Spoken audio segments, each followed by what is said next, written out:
What is going on, everyone? Welcome to another Bucs on Deck podcast episode. I'm Anthony Murphy. As with me, as always, is Nola Jeffy. Nola, how's it going? Just another day in paradise. Another day in paradise. Is it in paradise because you finally got the smoker working right? And you got those ribs coming out looking Yeah, good. I even used it tonight. Well, I didn't use the smoker portion of it because it's a combo I just grilled tonight. But yeah, I smoked Saturday with no problem. So I'm getting That's there. good. That's always good. So those ribs look good.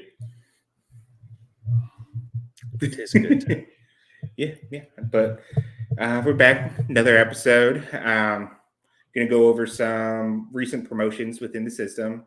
Going to go over Indianapolis, how they're all of a sudden interesting again.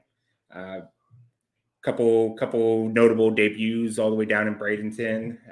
Maybe some guys draft wise, and then Nola will get into his weekly preview. What's in store for the organization this upcoming week.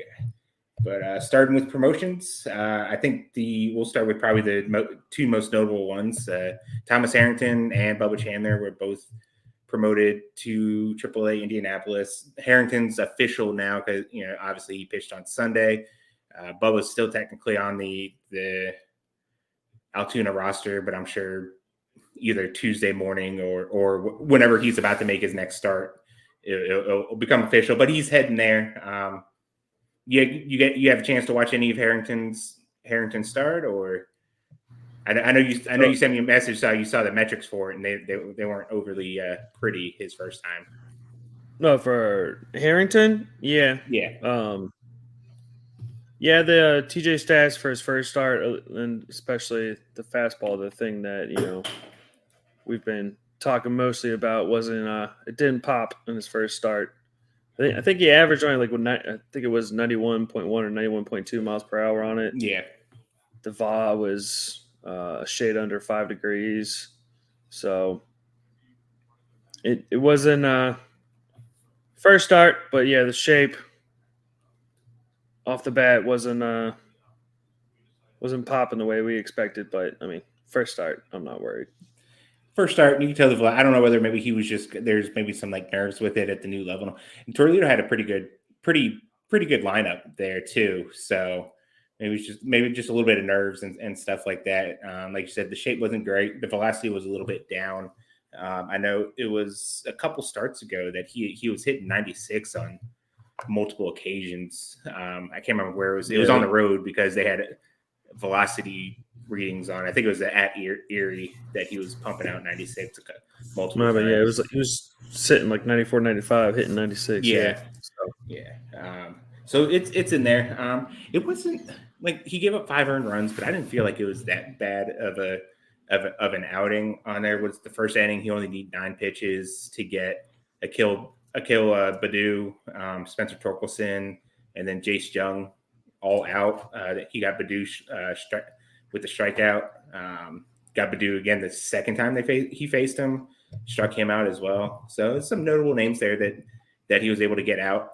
Ran into a little bit of trouble in like the second and the fourth or fifth or something like that. Overall, I think I don't think it was first game jitters, I guess, at a new level. We'll see how he kind of rebounds from there. I believe they're playing Milwaukee's minor league system, and I know you'll get into the kind of hitters they have there later in the episode. But I guess I'll ask you this. Because what is it? They asked me this on NS9 this morning about bringing Bubba up to the majors. What are your thoughts on that? Since he is in AAA now. I mean, you kind of touched on a couple of the points of where, starting the season off with Jones in the rotation, as well as, bringing up Skeens pre-Super 2 or 2 not normal things they would do. So I guess theoretically there is a potential window there that they could bring him up to be someone to boost the bullpen a little bit. And it would be a little bit of a getting his feet wet to himself do a Jared Jones next season, open the year in the rotation. So with his overpowering stuff, I think Lance, I'm going to get his last name wrong, Brazowski, one thing had mentioned that he had like plus shape on his fastball. So if they wanted another potential high leverage power arm and they were really gunning for the playoffs, I could see them doing it with the 2 extra roster spots. Would they do it? I mean, similar to what you mentioned again, then you have to start worrying about like the 40-man roster because especially at season's end, that first day after the season's over, they got to worry about, bringing the 60 IL guys back to the 40-man, releasing bodies. I mean, there's going to be a couple free agents leaving. I think there's enough camp fodder to trim off that it's possible. The only thing I would question, which again we'll see how he his starts hereafter go, but my question would be, would you bring up Harrington before Bubba, or because of Chandler's stuff, he would leapfrog Harrington at least in the purposes of being a bullpen arm? I think if they were shooting for another starter, you could probably make a case that Harrington's probably ahead of him. But yeah, if this is solely like we're going to bring someone up as like a 1-inning guy to just let it all loose, I think you got to lean towards Chandler then at that point. So if that's what you're looking for, just like a 1-inning, and then like it doesn't even have to be like, you don't have to put him in high leverage situations. Like if you think about it, like if Majinski comes back healthy by September or so, you have Nicholas, you have Chapman, you have Ben. Like he's never going to I can't imagine a scenario where he's probably going to have to pitch later in games and kind of stuff. So you can bring him in like the 5th or 6th inning or something like that. If a starter didn't make it too deep into the game, just let him throw it for an inning and then just bridge it to the back of your bullpen kind of thing. Or even use them in some sort of like blowout situation or something like that, so you don't have to use those kind of guys and stuff like that. So there are ways to get creative with it, I guess, to kind of work your way around it. Yeah, I would question.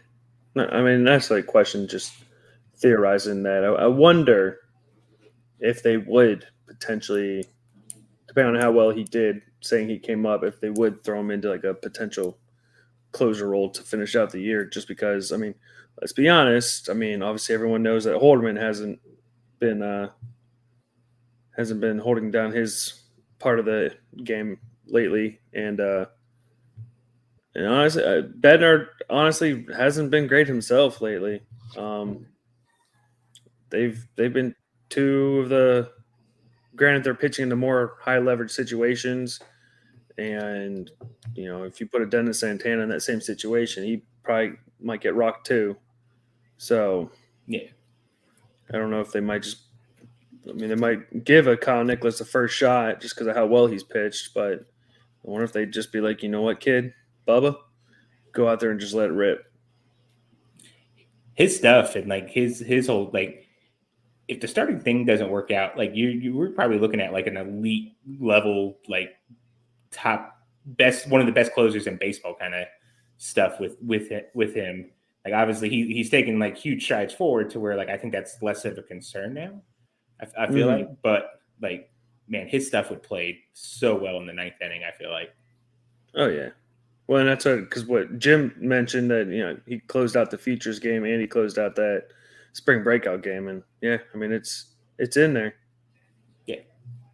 So yeah, it'll be interesting to see, and like I think even too, like depending on how many innings he has or something like that down the stretch too. Like if he's pitching like really good and you want to do it, you can always like use him at the head of like some sort of like bullpen game or something like that to give like the starters like an extra day off or something, like a Sunday kind of thing. If they're off on Monday, you pitch him and that just like extends everyone out like an extra day or two. So there are ways to get creative with it. It'll be interesting. Like I said on there, like it's a subject that I'm going to put off more until like the end of August kind of thing. It's like let's get Yeah. Bubba into AAA and see how he does first. If he gets there and he's like still shoving at, because like in a month he'll get like 3 or 4 starts probably this month. So let's see how he does in those. Let's see how deep he's gone, how many innings he's thrown. I think he's like a tad over 80 innings right now. So and he threw like 110 last year. So he's not. We'll say he's not too far off from his last yeah, year's. and at least said AAA has been a pretty massive offensive environment this year. So yeah. I mean, just look at that. The Toledo lineup was pretty.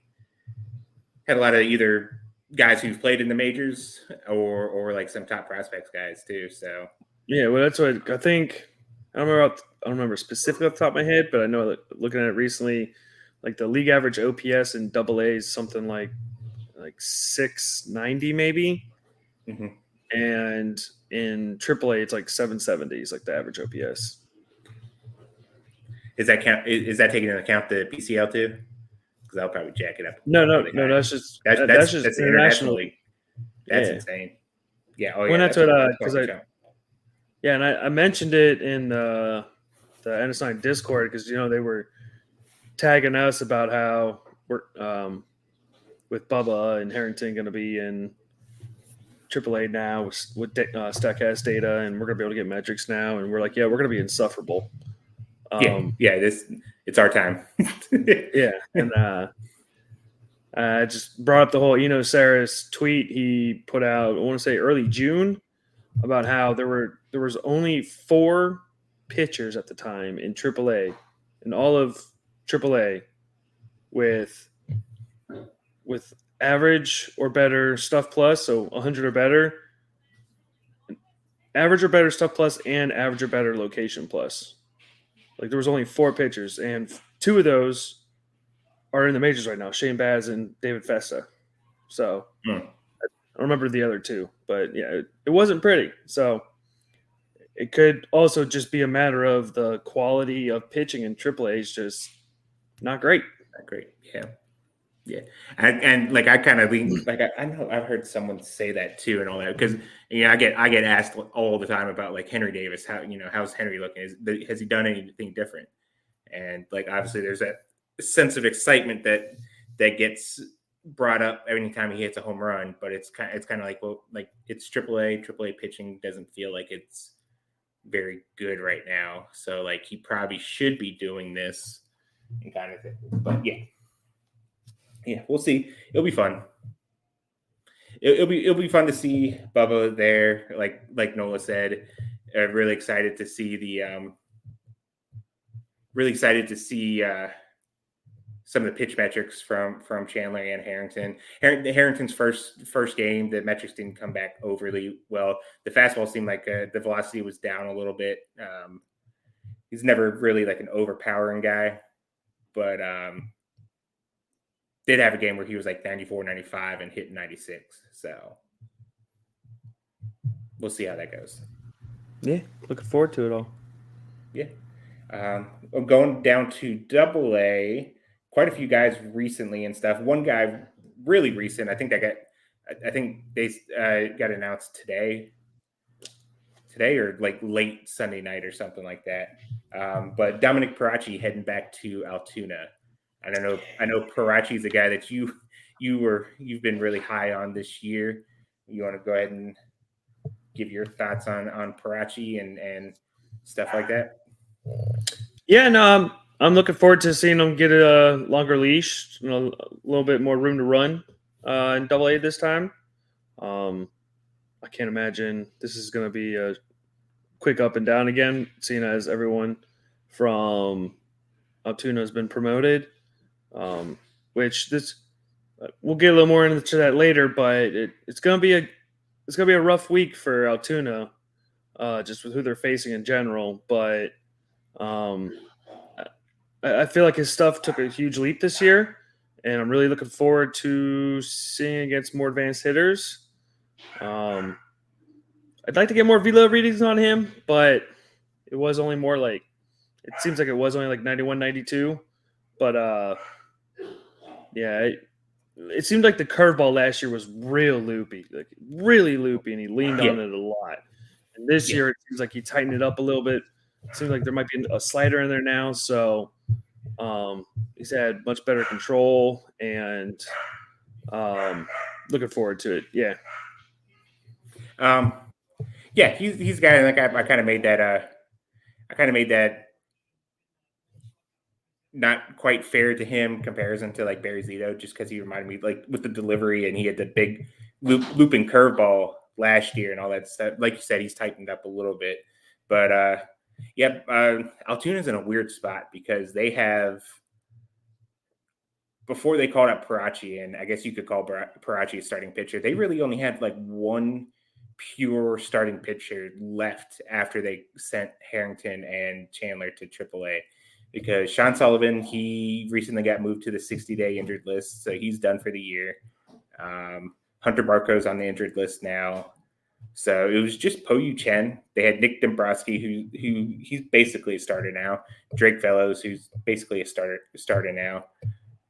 Outside of that, they didn't have anybody else. So I think we were talking about it in the group chat about not having many starters, and then I guess you found that tweet saying that Parachi was going to Altoona. So yeah, that just kind of came across from Pruger. Yeah, that's one more, but still going to be tight to finish the season out. Especially, it looks like they're facing a pretty decent lineup this week with Portland. Is that at home? Is it home or is it on the road for Altoona? Do you know? I believe it was on the road. On the road. I don't think I've ever watched a Portland stream before, so maybe we'll get some velocity reading on there. That'd be cool.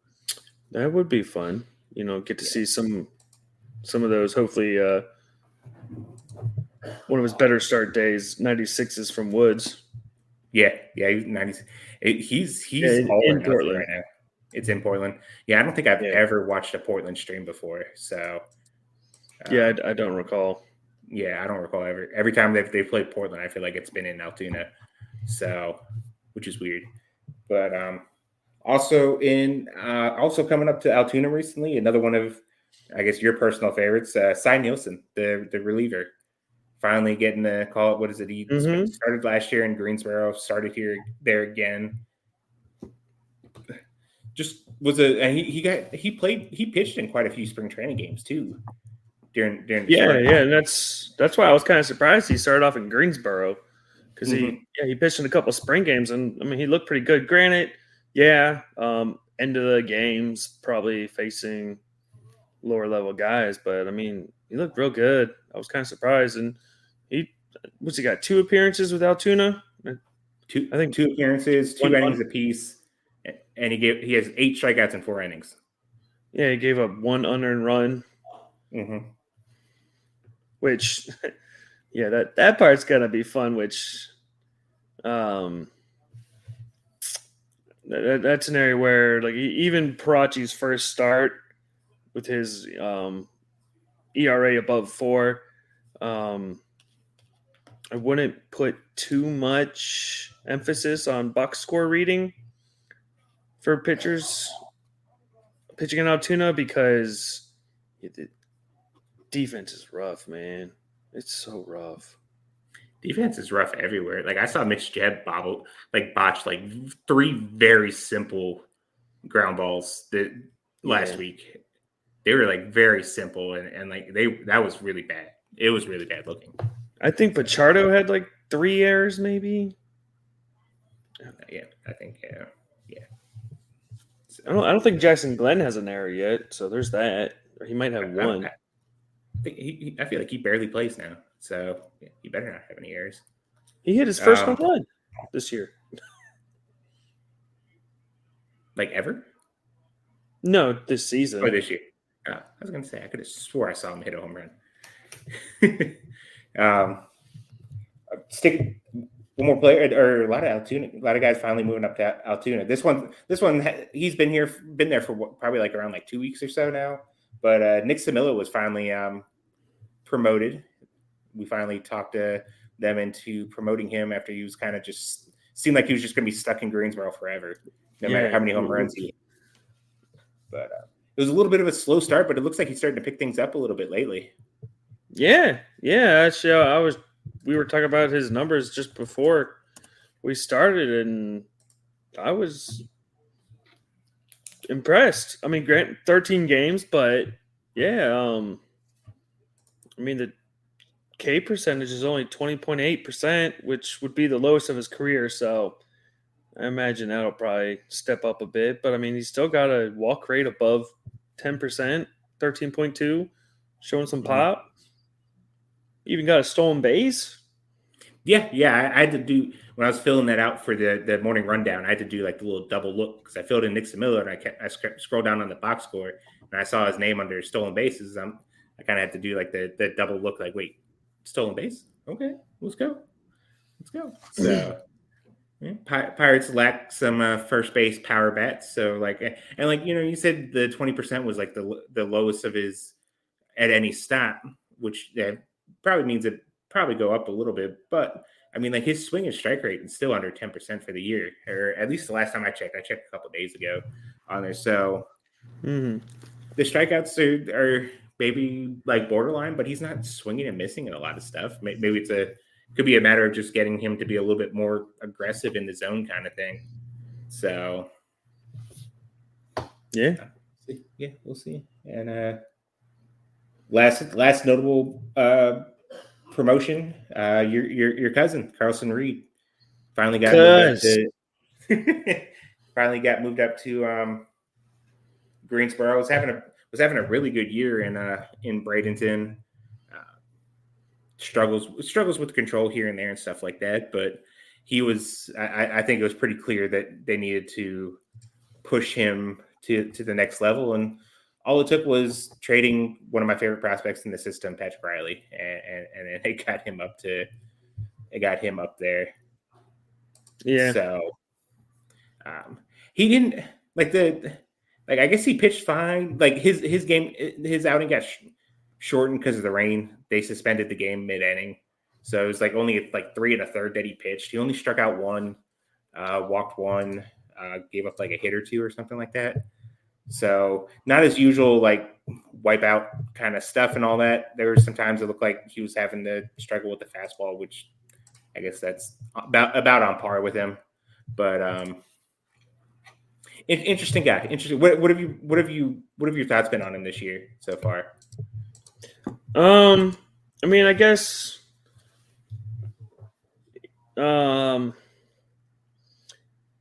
least coming into the year, because when the scouting report on him was, that he was a guy touching upper 90s, and it was kind of curious at the beginning of the year when he was only sitting, I don't know, what, 91, 92? Mm-hmm. But he had then, some 90s. like, there's some games where it's like 90s. But then, like, a couple months into the year, all of a sudden, he started 93, 94, 95. It started getting a little more pop in it and seemed to like really take off when that happened. Mixed in with the slider and changeup, or just the slider? The changeup too. Yeah.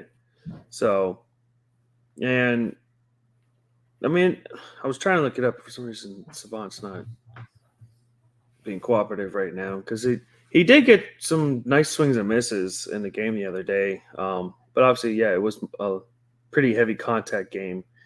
And which I think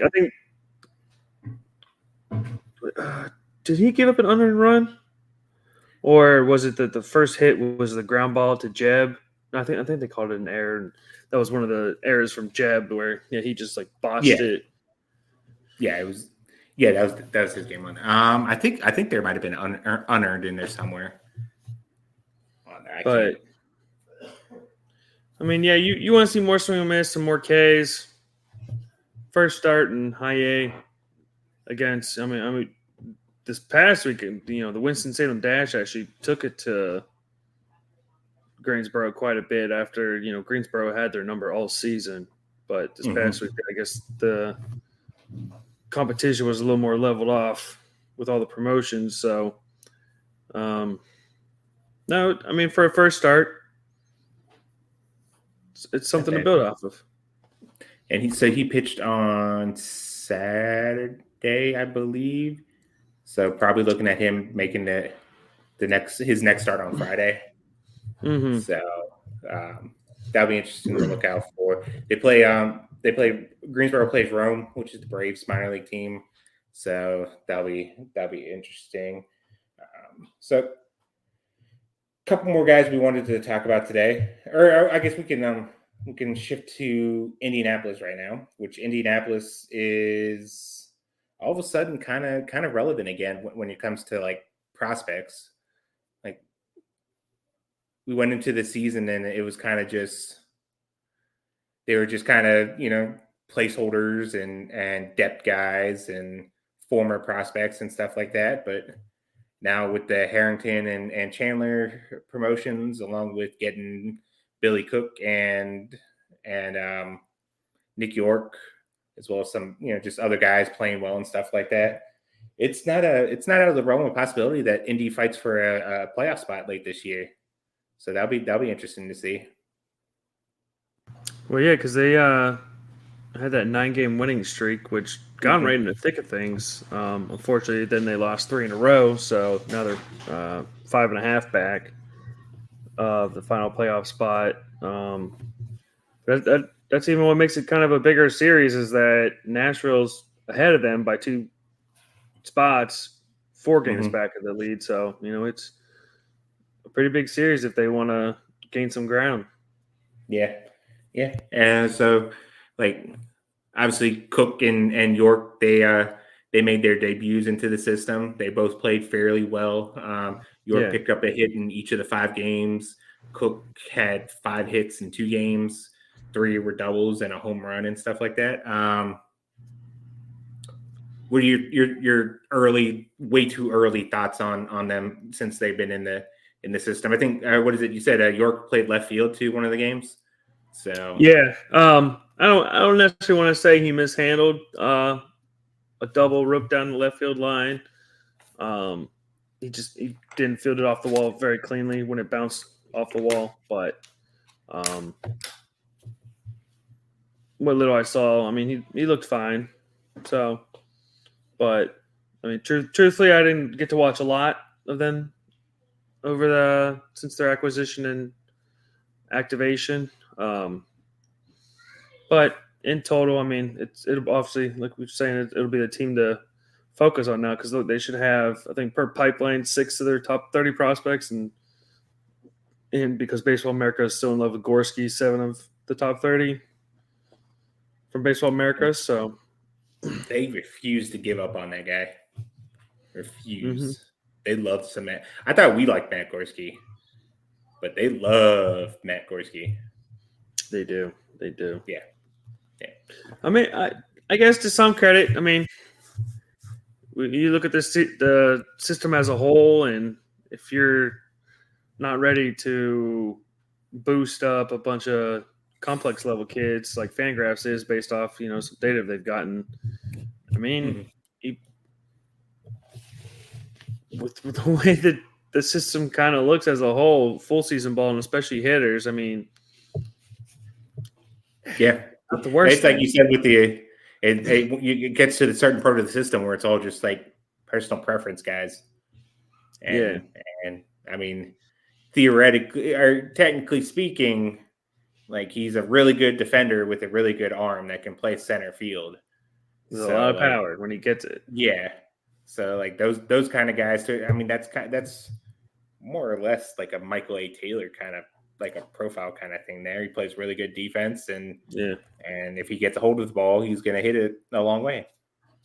So some guys, some places still value that kind of thing over a DSL kid who knows what he's going to do once he hits stateside.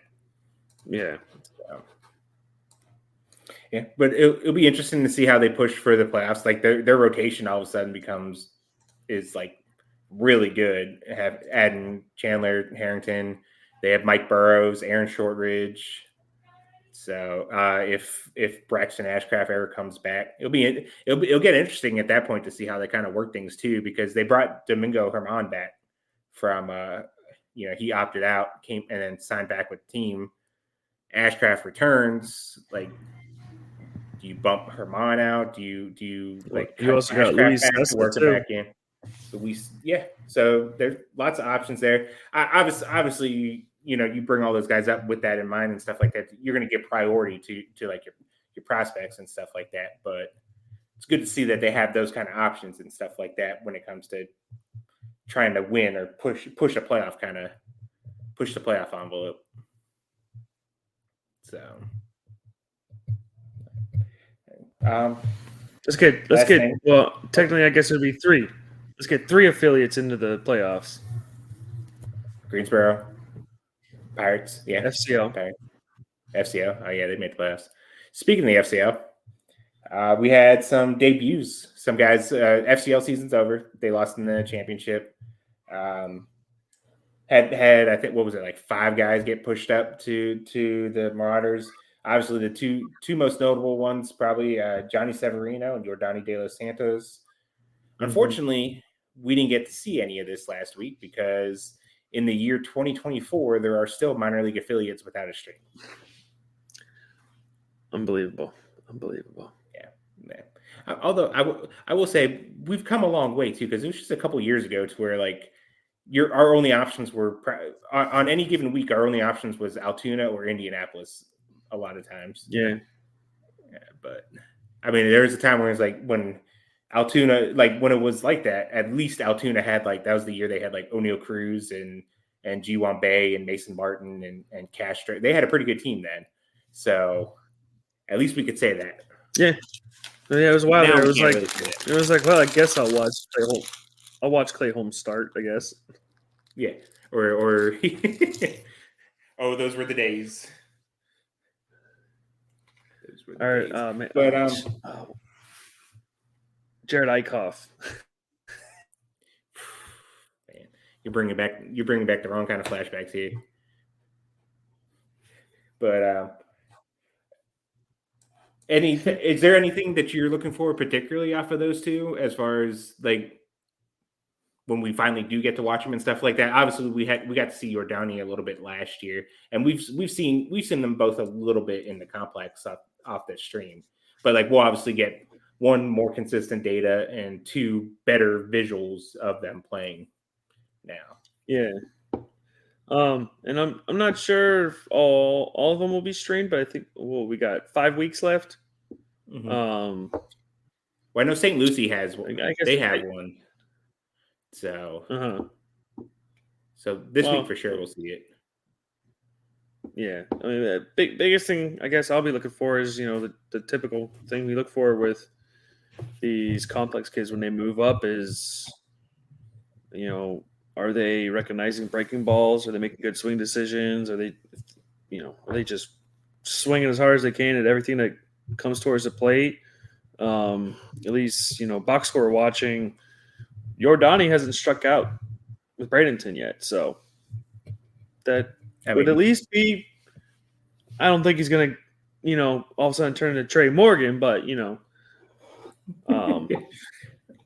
it's. I mean, if you remember last year when he made his debut, I think he struck out that first week that he played, he struck out like 60-70% of this, and that's not even.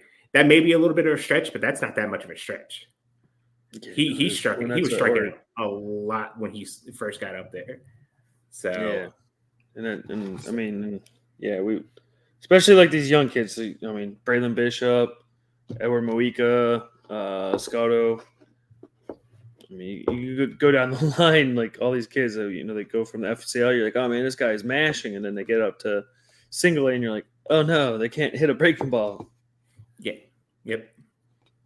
And I saw a lot of that of Jordani doing a pretty good job of making contact with breaking pitches. I think the concern for me is like, it looks like while he makes contact and he makes good contact in the zone, he extends himself out of the zone a lot as well.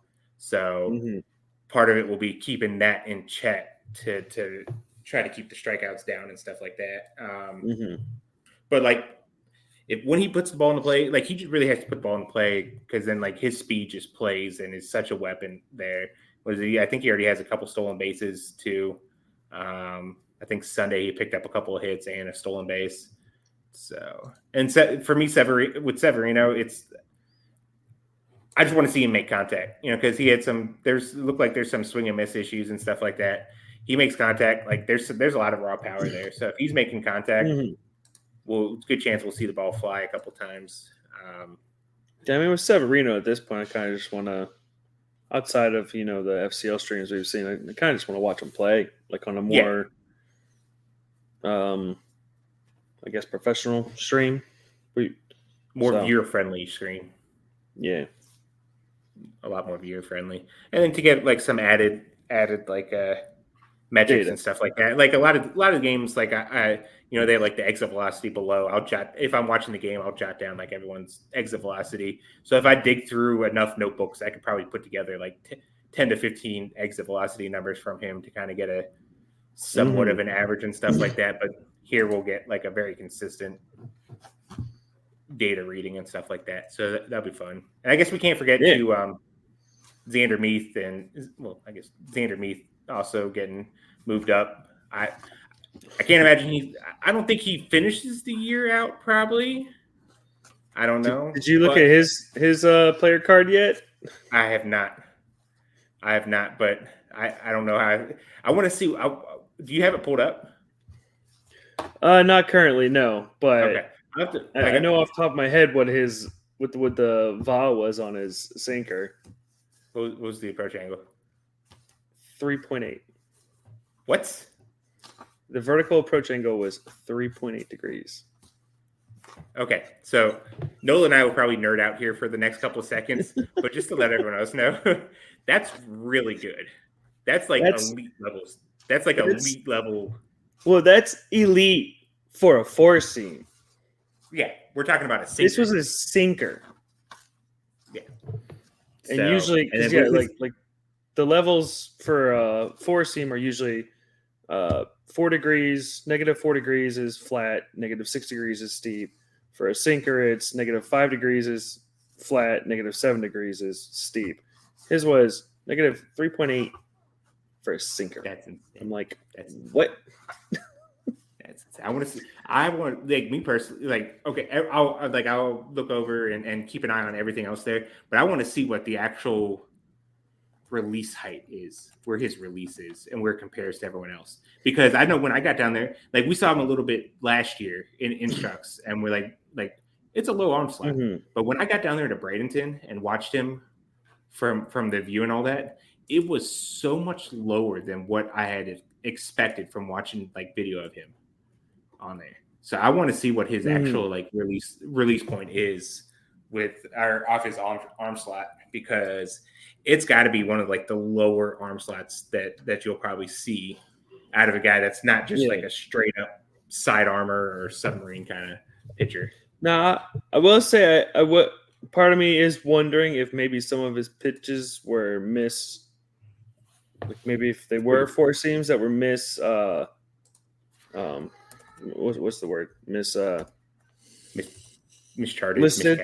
mischarted as sinkers, because sometimes if it's just over X amount of horizontal break, it just calls it a sinker, even though it's a four seamer. So I'm curious if that plays into it, but at least as it stands, I just put it up again now. A sinker, -3.8 vertical approach angle. That's stupid. What's the induced vertical break on it? 10.9. 10.9. Okay, that's more than I probably would have said. I'd take a look at it. And I think too. Speaking on that too, I remember I read Tim's article on Baseball America. He wrote about Meath, and he said that it's. If I remember correctly, it pretty much said that Meath said that it was majority of a four seam that he was throwing. It's just because like the arm slot, it has crazy run on it. Well, so I mean, considering 10.9 IVB, 14.5 horizontal break, that is very likely. Yeah. That just as we were saying, like that sounds more forcey to me. Yeah, because I think in general, anything over like 12 horizontal break, usually I think it just gets called a sinker. Yeah. That was the problem we were having with Jared Jones last year, where we were getting arguments with people. They're like, "Oh, look, Jared Jones had a sinker." We're like, he doesn't throw a sinker. Yeah, we had that confirmed through multiple people, and I think he pretty much told other reporters too that was just it's just a fastball. It just moves off. So I mean, if it were to change, I'd be curious to see what it is, but yeah, I'll have to pull it up on Savant too and just take a look on there. But hopefully we get a couple starts to where we could actually see him. Like you said with with the other ones, like we've seen them. It just hasn't been very watcher friendly seeing them. So it'll be fun to see that. Maybe I get a little bit of a video breakdown going. Last thing before we get into the preview, it looks like this is probably, and you were able to get more info on it too that you brought up too, but some of the draft picks were assigned like paper move kind of things. They were assigned to the complex league. Levi Sterling, Wyatt Sanford, Matt Ager, Connor Griffin, and Josh Hartle. Hartle and Ager were pitching in the Cape Cod League. So I feel like there is an off chance that maybe we do see debuts from them. I'm sure there'll be some breaking in and some stuff and all that beforehand. But if there's anyone who's probably going to play or pitch, which I'd be a very welcome thing with how the pitching staffs are in the lower levels. But you found like a tweet or like you kind of dug through like a rabbit hole with like something that you saw that JJ Cooper said, and it kind of led us to believe that maybe we won't see like Griffin and Sanford in them this year. Yeah, it was just a tweet from Andrew Desson posted on Sunday that Ben Charrington had mentioned that he's just in some like bridge league that is just going to be a transitioning into Instructs basically. So the way it was worded, it sounded like he's not going to debut for FCL, which, as we were discussing again pre-show, it'd be kind of hard to find him a spot. I mean, yeah, he's going to be one of your top prospects, but you also, I mean, they're kind of full at middle infield right now. Yeah. They have plenty of guys there, so there's no need to really rush him, I guess. And obviously, you don't want to push anyone up to like Greensboro that you don't think is ready, especially if you still think pretty highly of them. I guess like the one name that I probably wouldn't mind seeing getting the push would be like Javi Rivas, just to kind of see after that really, really bad start. He's played a lot better. I think that bad start kind of just completely screwed him out of any kind of decent looking numbers for the season. So the start was that bad. Well, and Greensboro really needs a shortstop, especially with Brandon getting hurt again. Yeah, and he's probably the shortstop. I guess this would be fun because we've talked about a bunch of shortstops in the show here. Defensively, off the top of your head, as quick as you can rattle them, top 3 defensive shortstops in the system right now for you. In the system? Yeah, that's not in the majors or in the majors. If we want to start some controversy. I mean, that's really tough. I mean, Rivas, number 1, obviously. Yeah. That's kind of a given. I don't really know. Like for 2 and 3, I mean, because it's like Alika's a very quality shortstop. Mm-hmm. He's playing the majors, so I guess I can't count him.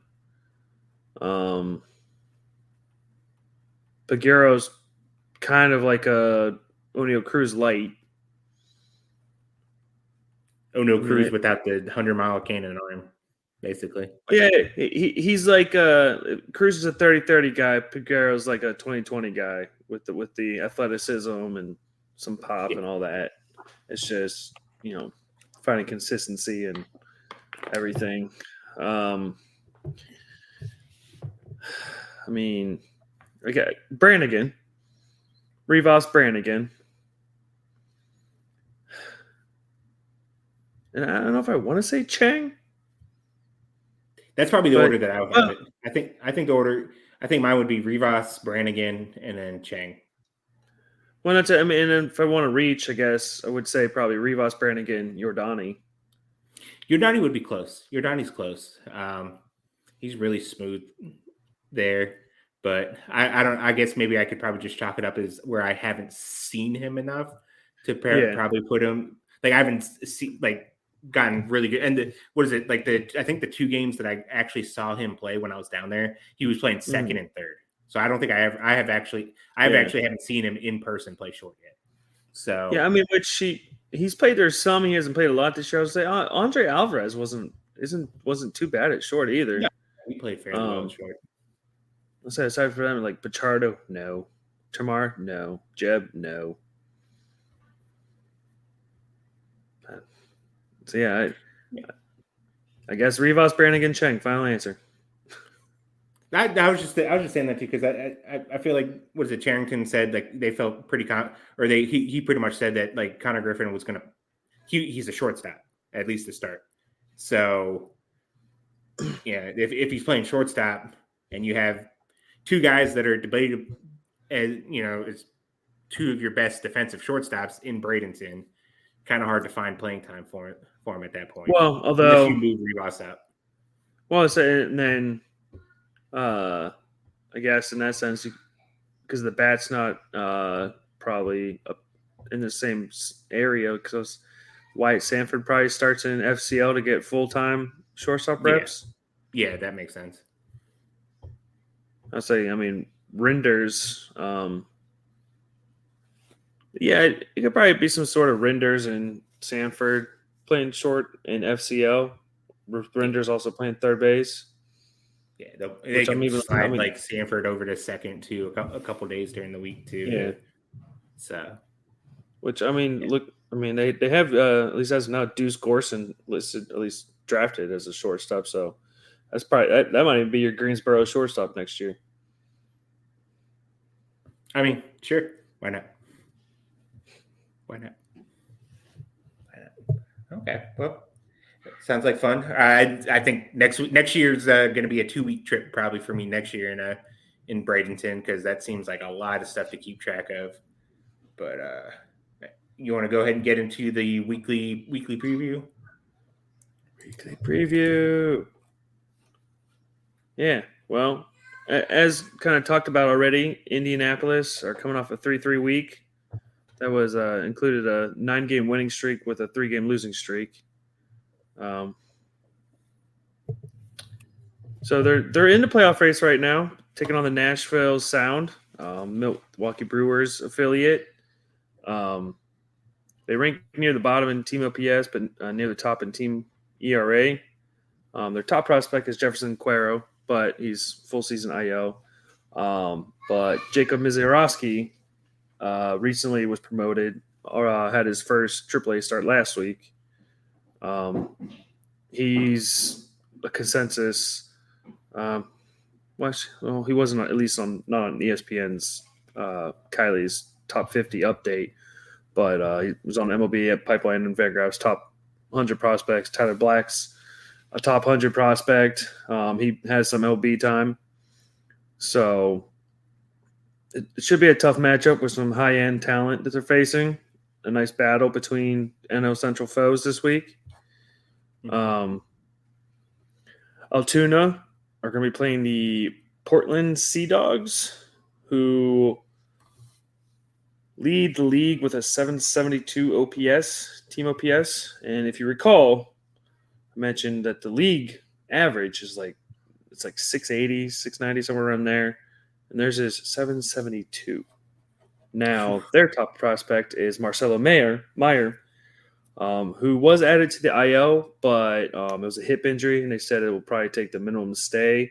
So I believe the 7 days. He was put on the IL on August 1st, so the 8th, I guess. So Thursday, he could come off. So if it's minimum stay, he'll be back for the weekend. But then they also have their second overall prospect, Roman Anthony, who's raking. Their third overall prospect, a personal Murphy favorite, Kyle Teal, who is absolutely raking. Let's go. And then let's see. And then 1, 2, 3, 4, 5, 6 other top 100 prospects. There's 2 others, but they're on full season IL, 2 pitchers. Luis Perales, who absolutely destroyed Greensboro, got promoted, beat up Altoona, and went on the IL. I think he had Tommy John. Yeah, Blaze Jordan. Yeah, Blaze Jordan still on the team. So it'll be a good week for Parachi to show up and show everybody. Or it's probably the worst week for him to actually get up here for It's probably gonna be rough for like J.C. Flowers, Domkowski, Emmanuel Chapman. Oof. I hope they all rested up today because it's going to be a long week for the bullpen. Yeah. So hi Greensboro, they're taking on the Rome Braves. Now this one's kind of interesting in that because Greensboro took the title for the first half in the North League. The Rome Braves took the title for the South League, so they're both already in playoff contention. Whereas Greensboro currently is leading the North League by half a game. Currently, Rome has the worst record in the second half in the league right now, in large part due to, I'm sure a lot of people know Spencer Schwallenbach, who's already pitching in the majors for the Braves and shoving already. He went all the way from Rome to majors. But Owen Murphy is on the full season IL. Cade Kohler out of Campbell, draft pick last year. He's on the full season IL. That leaves their top-ranked prospect currently as John Carlos Lara, Dominican Republic signee, for $10K. He's got a 4.34 ERA in 56 innings, so it'll be interesting. I'm curious if some of the college draft picks get activated and pushed to Greensboro since they're a little light on talent right now. But then Bradenton, this is also where maybe some players get activated for either side, as Palm Beach Cardinals activated like 6 or 7 draft picks last week. I think it was more than that, but yeah, it was a lot, including JJ Weatherholt. So maybe the Mets and Pirates do the same, but without knowing, their top-ranked prospect is Colin Houck, 2023 first-round pick. But the one that is most interesting to me, I mean, they haven't updated. Boston Barrow is ranked 22nd. Yeah. I think he was 20th on Baseball America when I looked it up. But in his last 10 games, he's slashing 378, 455, 514. So he's coming in hot. And I think it's safe to say that Bradenton's not making the playoffs. So there's no intrigue there, but some new names, new faces, and we're ready to get eyes on them and data. Yeah. Yep. Especially now that you told me about the Xander Meath thing. I'm gonna be heartbroken if they say that was his last game. They said, yeah.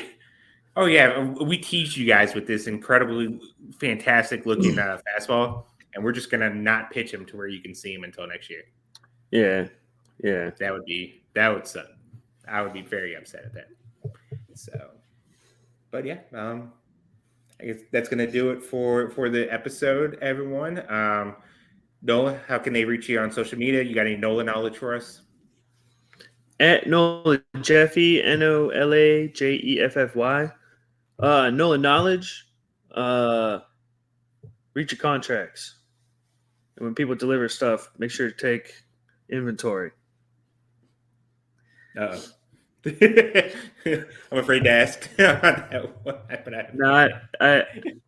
but long story short, I got solar panels installed on my roof, and for some reason I was like, oh yeah, they installed 30 of them, and I was like, wait a second, I thought it was supposed to be 31. So I started texting them, and I was like, hey, I think it's supposed to be 31. And she sent me a picture. She's like, oh, this says 30 here, and I was like, oh well, I got this other one that had someone they had me sign like 2 weeks later that says 31 on it.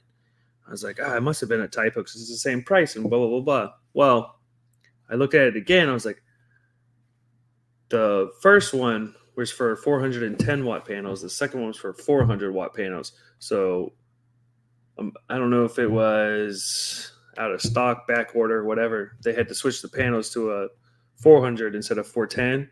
So they had to add one to make up for that lost wattage. Yeah. But I didn't catch it, so I'll be spending that tomorrow trying to figure out to remedy that situation. Because I was just kind of like, man, this is moving quick. Everything's going great. This is cool. Yep, should have known. Should have known. I mean, I ran all the calculations, and I'm like, it should be fine if I don't have to get it. I'll just have to be like, hey, rework that loan. Yeah. Less price for getting a panel. Yeah, there you go.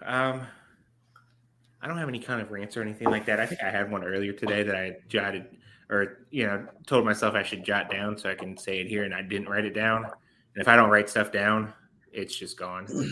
I got like a 5-minute memory bank. Yeah, mine might be less than that.